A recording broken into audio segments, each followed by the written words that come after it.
We all think we're going to be given the gift of all gifts again, which is Bitcoin falls 75% and we get to buy it down 75% or alts down 95%. And it's become so obvious that we're just like, well, at the top of the cycle, I sell out, I buy it back, and I become hilariously rich. My fear is that doesn't happen this time. I worry about the unwind of the other side of the trade. Because people focus on the MicroStrategy's because it's flashy, but this is what happened with Grayscale. Grayscale was trading a huge premium. People didn't realize it was creating gigantic leverage, and everything was one trade, and there was one big customer, 3 Arrows Capital. Yeah. And when they were forced out of the trade, it took everybody down. The other issue that I've got is there's the 2 times levered MicroStrategy's ETFs.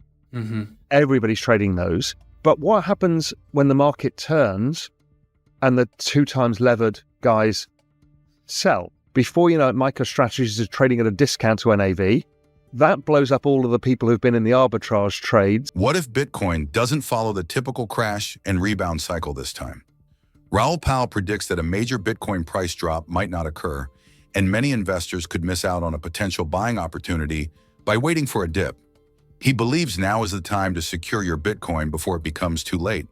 In a recent interview, Real Vision's CEO Raoul suggested that Bitcoin's notorious 75% crashes may be a thing of the past. He also voiced concerns about MicroStrategy, warning that its debt strategies could pose significant risks to shareholders if market conditions take a turn for the worst. Be sure to stick around until the end of the video as Pal dives deeper into his analysis. If he keeps on doing this, his cost base is going to be relatively high.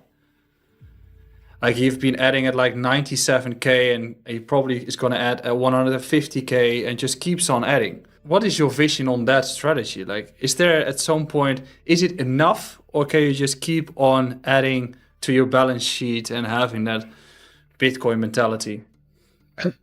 From a philosophical level, is it right for one entity to control all the Bitcoin? Okay, that's something, if you're true to what Bitcoin is about, there should be a limit where you say, well, I don't need to do that. But let's assume that he doesn't blow up because of the leverage, because the cost of borrowing is zero for him, and he's got enough assets to cover stuff. Yes, some assets might have to get sold, whatever. I worry more about the leverage it creates in the system, because MicroStrategy is trading at a huge premium. Mm-hmm. That premium is somebody else's arbitrage. And so whether they're buying Bitcoin selling MicroStrategies or buying the options from the convertible note and that are very cheap and selling more, somewhere within that system is an enormous amount of leverage happening. Yep. And I don't worry so much about MicroStrategies. I worry about the unwind of the other side of the trade. Because people focus on the MicroStrategies because it's flashy, but this is what happened with Grayscale.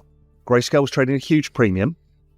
People didn't realize it was creating gigantic leverage, and everything was one trade, and there was one big customer, 3 Arrows Capital.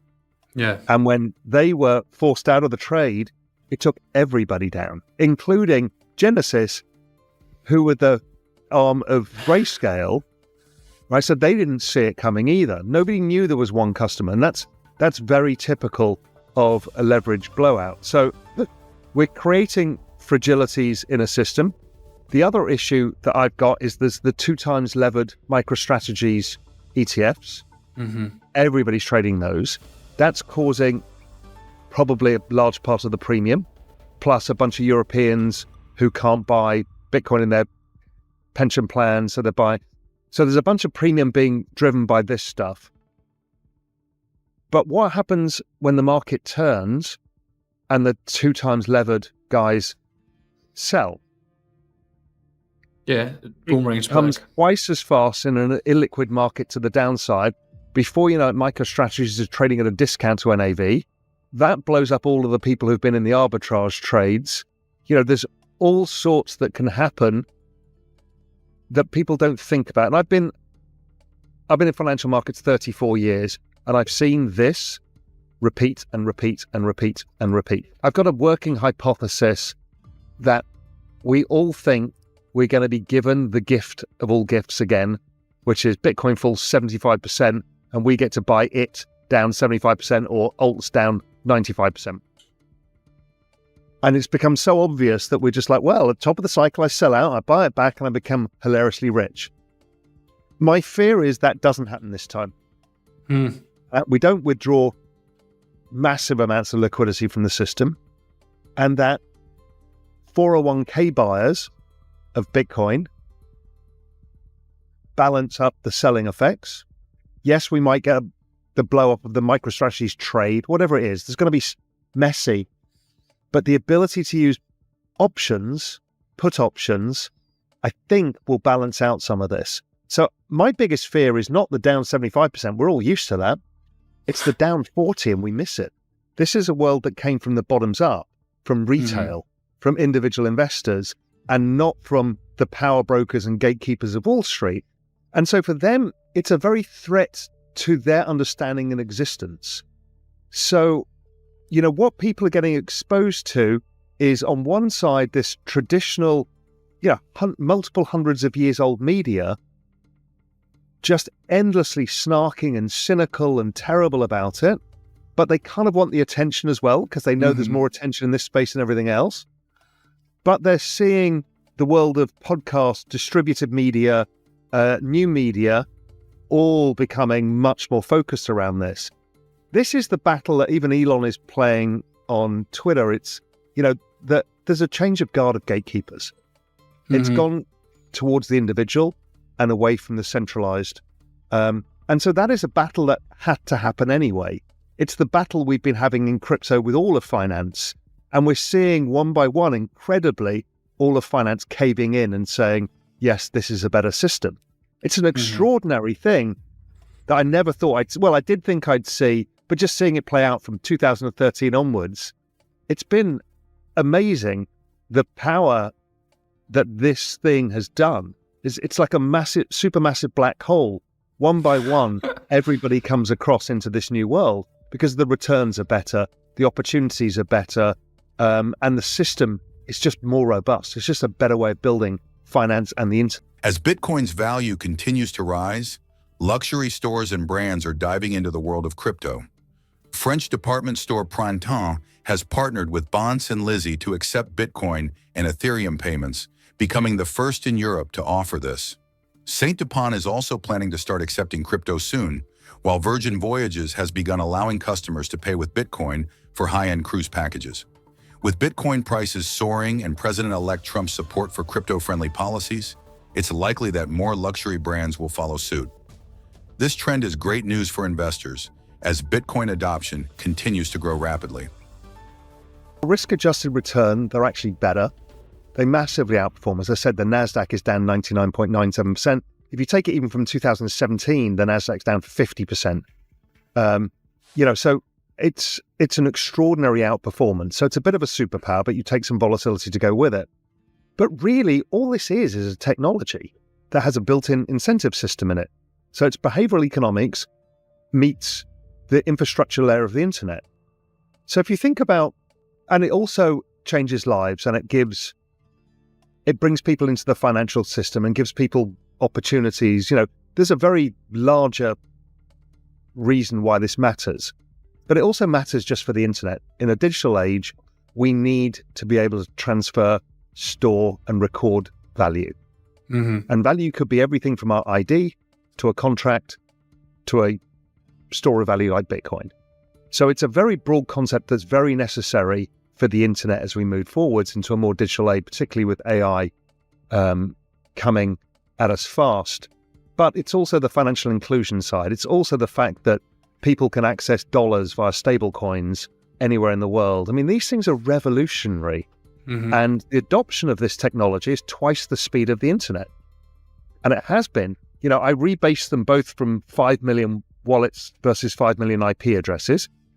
And look, wallets is not a perfect thing, but nor is IP addresses. We've all got multiple IP addresses and multiple wallets. Okay, so it's broadly similar. But the growth has been twice the speed of this technology. And so it goes up twice as much as the NASDAQ. I mean, it's pretty simple, really. So for Bitcoin, that will become a very real thing earlier. Mm-hmm. But for the entire space, if it's going to 100 trillion and it's only 3 trillion today, will Bitcoin dominance be 50% of a 100 trillion market? No. Where will it be? Where will it settle as an asset class? We don't know. But let's say it'll have the equivalent or larger than gold whenever gold is at that stage. So let's say it's 30 trillion. So there's the 70% that's going to make an extraordinary amount of money.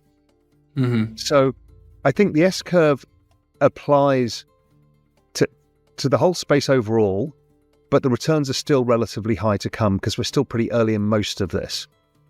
And we see that over time. So Bitcoin's returns are coming down. ETH was higher, still is higher, but it's coming down. Solana's higher, but will come down next cycle.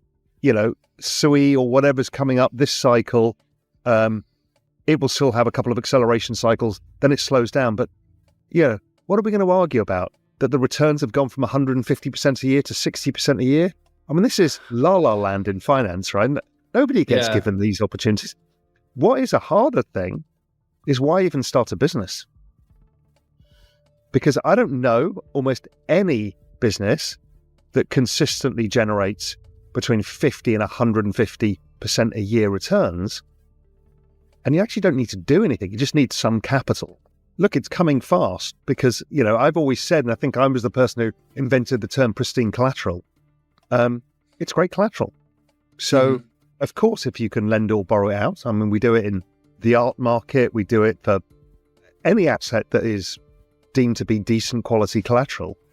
So no reason why not. I mean, however, we are just creating leverage, and humans love sex and leverage as the two most powerful forces in the human mind for some ridiculous reason. So let's say you're the guy who bought Bitcoin at $3 and you have billions of dollars of assets lying around and you get zero return on them in terms of yield to pay your lifestyle. I can see why people want to, and you can do it in a pretty safe way. And there's a few platforms that do that. So I get it. For big holders, for financial holders, banks, asset management firms, I can see why they do it. It's not my preferable path because my rule number one is don't lose control of your tokens. Mm-hmm. And any leverage in some larger drawdown means that you end up getting taken away and your coins don't belong to you anymore, and then you're out of the game. And that's, if it's going from 3 trillion to 100 trillion, rule number one is don't get out of the game. Or don't get taken out of the game. As Raoul Pal puts it, rule number one is straightforward.